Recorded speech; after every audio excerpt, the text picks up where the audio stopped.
بالله من الشيطان الرجيم بسم الله الرحمن الرحيم وتولى عنهم وقال يا أسفا على يوسف وابيضت عيناه من الحزن فهو كظيم قالوا تالله تفتأ تذكر يوسف حتى تكون حرضا أو تكون من الهالكين قال إنما أشكو بثي وحزني إلى الله وأعلم من الله ما لا تعلمون صدق الله العظيم.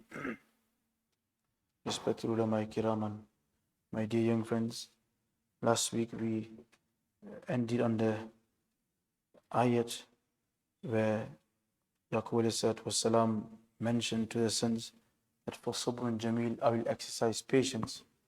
They had come back from Egypt and they gave the sad news to their father and they narrated the whole incident that Binyamin was caught stealing, etc. Yaqub ﷺ declined to accept their story and he said, rather your souls have made this up. And then on one side, the trial for Yaqub ﷺ intensifies. He lost one son, Yusuf, 40 years ago. Now he loses the second one, Binyamin. And the third one, Yehuda, according to some, also decides to stay behind. So in a span of time, he's lost 3 sons, which you can understand the intensity and the gravity of the pain and sorrow that he was going through.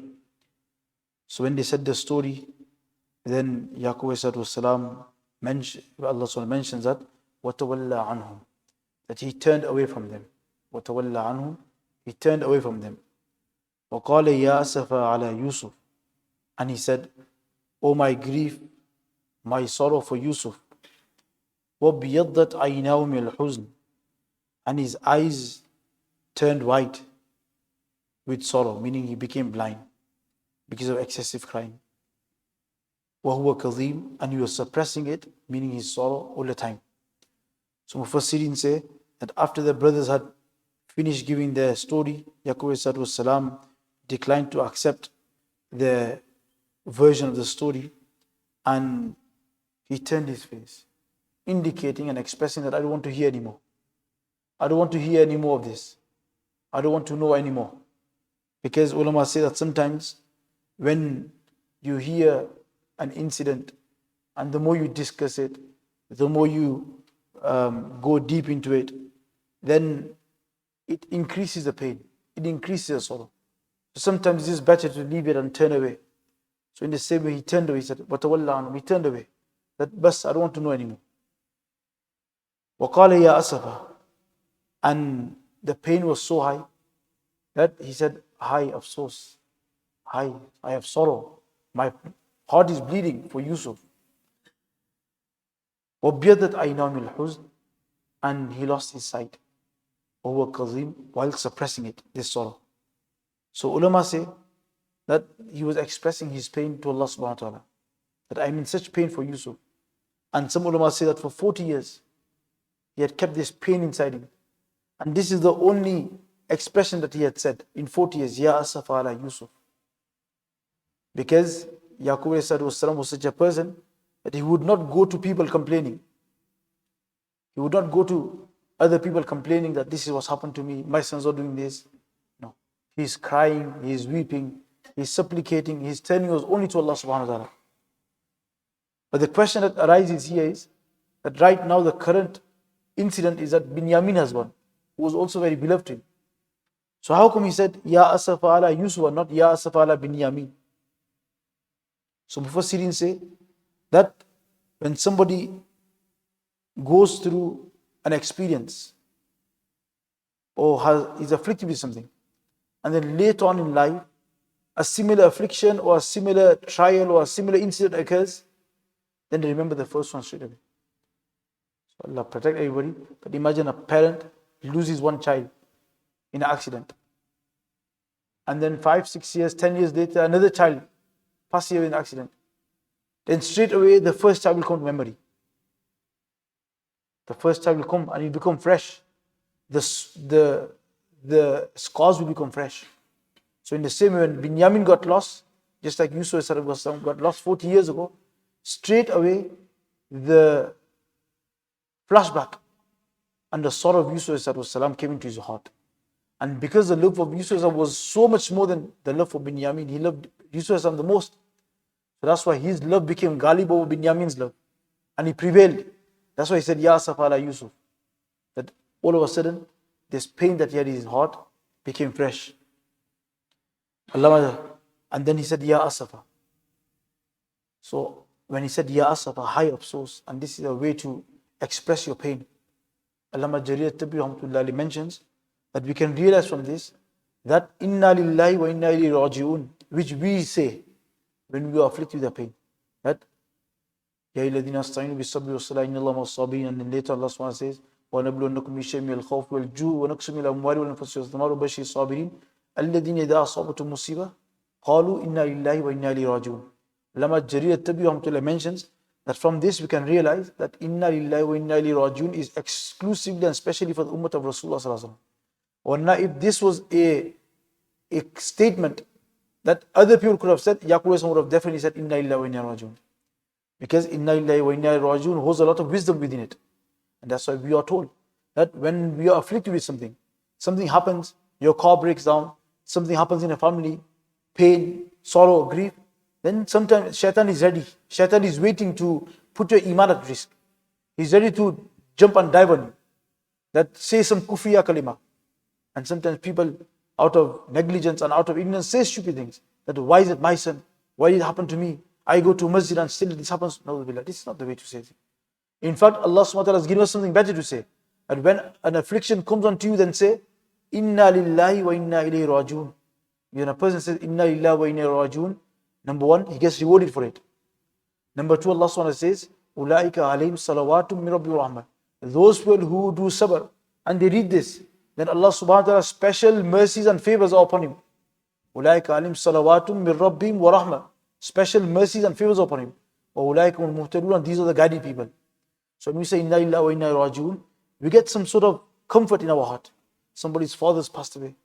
And if he's not in control of himself, or if he's not very particular about these things, that he might say something vulgar, he might say something wrong, which might have a diverse effect on his iman. But if you say Inna lillahi wa inna ilayhi rajiun, then Inna lillahi wa inna ilayhi rajiun, the wisdom is that a person thinks Inna lillahi, that I am for Allah. Allah created me. Wa inna ilayhi rajiun, I have to go back to Allah. So everything in this world has to go back to Allah. So he gets some sort of comfort in his heart. His pain gets smoothed a bit. So Allah Jalil says that when a person says Inna lillahi wa inna ilayhi rajiun, this is exclusive and specifically for the ummah of Rasulullah. So Yusuf said, Ya Asaf ala Yusuf, وَبْيَضَّتْ أَيْنَاهُ مِنَ and his eyes turned white, meaning out of the grief and the pain and continuous weeping and crying, it had an effect on his eyes. And some Mufassirin say that he became blind, and some say that his eyes became very weak. Some say he became very weak, and they say he became very weak because later on the ayat says فَارْتَدَّ بَصِيرًا, that when Yusuf sent a messenger from Misr that take this cloak of mine, this cloth of mine, and put it on my father, as soon as he came and he put it on Yaqub فَارْتَدَّ بَصِيرًا, his eyesight returned. So some say his eyesight became very weak. When the cloth came, it became sharp again. And some say no, he became blind. And Ghaliban, the Mufassir Muqatil says that Yaqub for 40 years he cried, and the last 6 years of his life he became blind. And Shah Abdul Qadir Dehlvi Rahmatullah alayhi, he used to say that the sabr that Yaqub went through for 40 years of pain, grief, sorrow, lost one son, lost another son, the third decides not to come back. This sabr only a Nabi can do. And every moment that he was crying and he was weeping and his eyes was getting weaker on one side, on the other side, his ma'rifat of Allah subhanahu wa ta'ala, his closeness of Allah subhanahu wa ta'ala was increasing and increasing by the day. So, like Mufassirin say, that his eyes went weak and some say went blind. وَهُوَ كَظِيم, whilst he was suppressing it. He was suppressing this sorrow. What does this mean, Kazim? Kazim means when a person is filled with so much grief, so much pain, it's at the pinnacle, it's at the point of breaking. But what does he do? He subdues it. He keeps it in his heart. He doesn't tell anybody. Doesn't tell his family. Doesn't tell his friends. Doesn't tell anybody. He doesn't complain to anybody. He only turns to Allah. This is Qazim. That he is controlling it. And he is suffocating it. And he is choking this pain inside his heart. So he said, Yaqub alayhi salam, he was not expressing it to anybody. He wasn't telling his family what he's going through. He wasn't telling his friends. In fact, all this pain that was inside him, he was keeping it within himself. And at night and during the day, he was supplicating and crying to Allah subhanahu wa ta'ala. And sometimes, when a person does express it, then he gets that moment of, there's a vent there, and there's a moment of comfort. That's why they say, if you revealing is healing, that when you reveal something, then it's part of healing. But when a person reveals something, he tells everybody, and then he could end up complaining. So Yaqub alayhi salam didn't tell anybody. In fact, he kept all his pain inside himself. So anyway, some ulama say that when this happened, when he became blind, once Yusuf alayhi was visited by Jibreel alayhi salam. So Jibreel alayhi salam was talking to him and they had a dialogue. So Yusuf alayhi salam asked that, what is the state of my father? So Jibreel alayhi salam said, your father is in such grief. He is in so much grief that remembering you and remembering your loss, he has lost his eyesight. Yusuf alayhi salam asked that, what's the pain? What's the intensity of the pain? So Jibreel alayhi salam said to Yusuf, the intensity of the pain is more than 70 women losing their children. Imagine 70 women, and each woman has lost their child. Imagine the pain and the grief that 70 women go through. The pain that them 70 women go through, your father is going through more than this pain. So Yusuf asked Jibreel that, if that's the case, what's the reward for my father? So the reward for your father is 100 shaheed. The pain that he has absorbed and the sabr that he has done, he will be rewarded by 100 martyrs.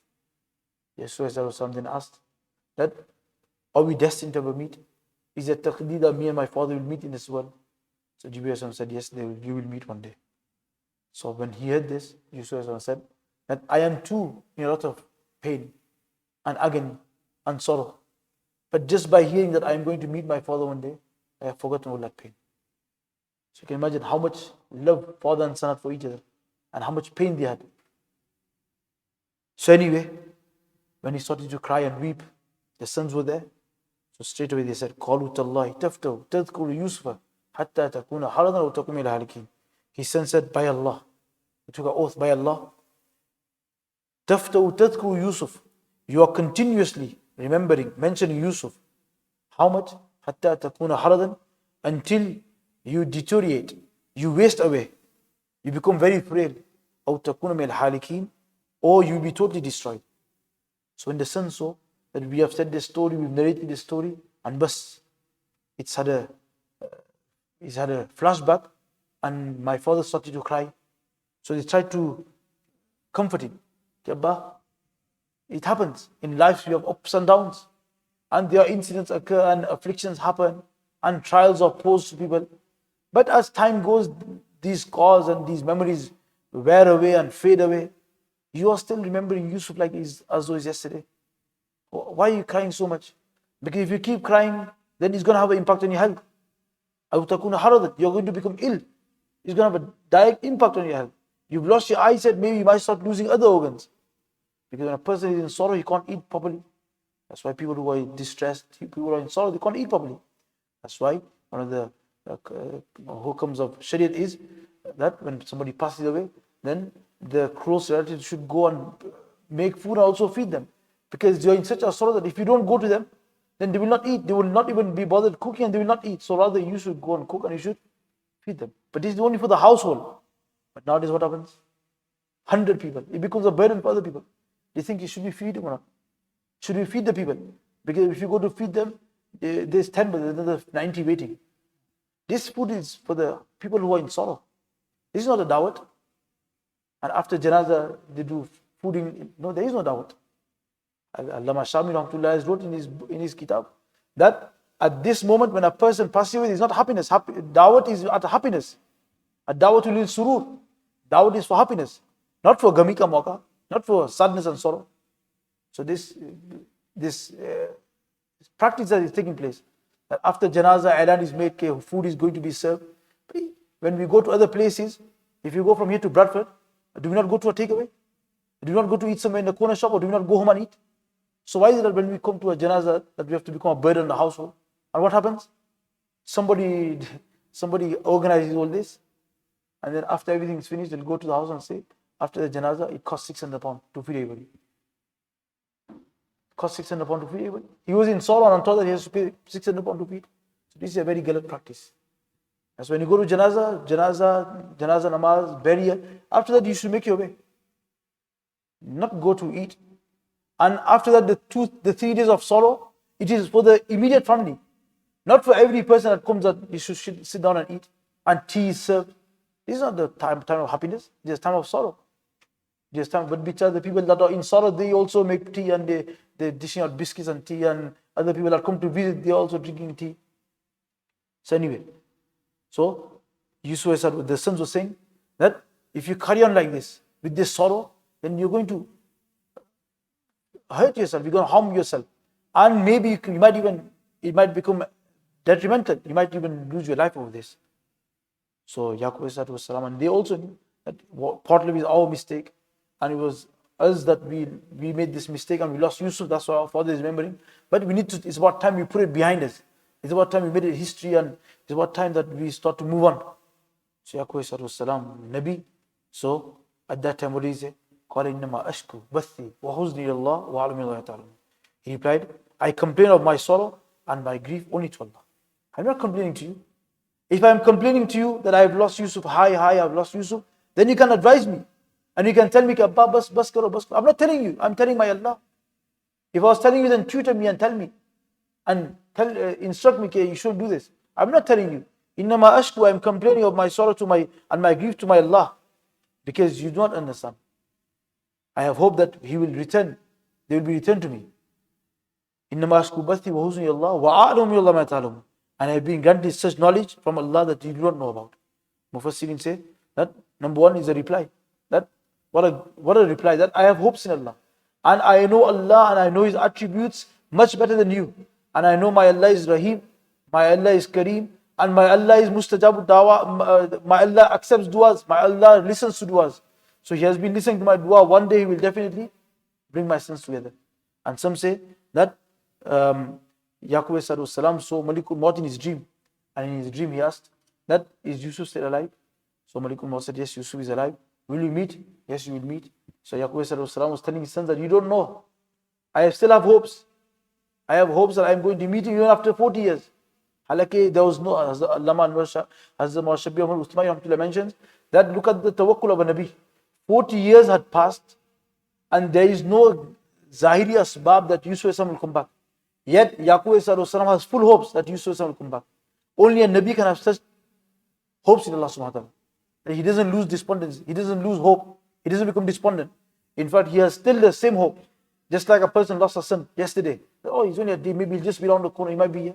40 years had passed, yet he still had hope. So he's trying to tell his sons that I know something that you don't know. That I know I have seen Malikul Maut and he's told me he's still alive and we're going to meet him. So that's why I'm crying, and I know he'll come back. And he's not passed away, he's not perished. And some say that he was trying to say that, have you forgotten the dream? That Yusuf had a dream, that the 11 stars were bowing before him, sajda before him, and the sun and the moon. That means that at that time, that dream has come true, and Allah will definitely gather us. So Yaqub salam is giving them a lesson of hope. And this is also for us, that we shouldn't become despondent in Allah subhanahu wa ta'ala. We shouldn't become hopeless. I've been doing dua for this many years. No. Yaqub said 40 years. Ibrahim salam, some say Gariban, 70 years. He made dua for his son. After 70 years, he became product. Every dua you make, none of your duas go to waste. Allah subhanahu wa ta'ala listens to it and gives you it immediately. Or He listens to it. He listens to every dua. But the results are different. Some He listens to and He gives it immediately. He wants a son, Allah gives him a son. Because there's nothing wrong in that son. Some makes dua, but Allah doesn't give. He wants a son, Allah doesn't give him a son. Because Allah is Hakim, Allah knows. If I give him a son, that son is going to grow up and he's going to become problematic. He's going to become a rebel. So in return, Allah gives him something better. Or Allah subhanahu wa ta'ala protects him from a calamity. And Number 4, if none of these happen, then on the day of Qiyamah, he will be rewarded for his dua. And when he sees the reward of his dua, he will say, Wallah, only if none of my duas in this world were accepted, and I would have got rewarded for all of the duas in it. Yeah. So as believers, we don't become despondent. We don't lose hope in Allah subhanahu wa ta'ala. We carry making dua to Allah. And one day Allah subhanahu wa ta'ala will make things right. May Allah subhanahu wa ta'ala grant us the correct understanding. Allah subhanahu wa ta'ala give us the tawfiq to act upon what's been said. Subhanallah wa bihamdihi, subhanakallah wa bihamdika, nashhadu an la ilaha illa anta, astaghfiruka.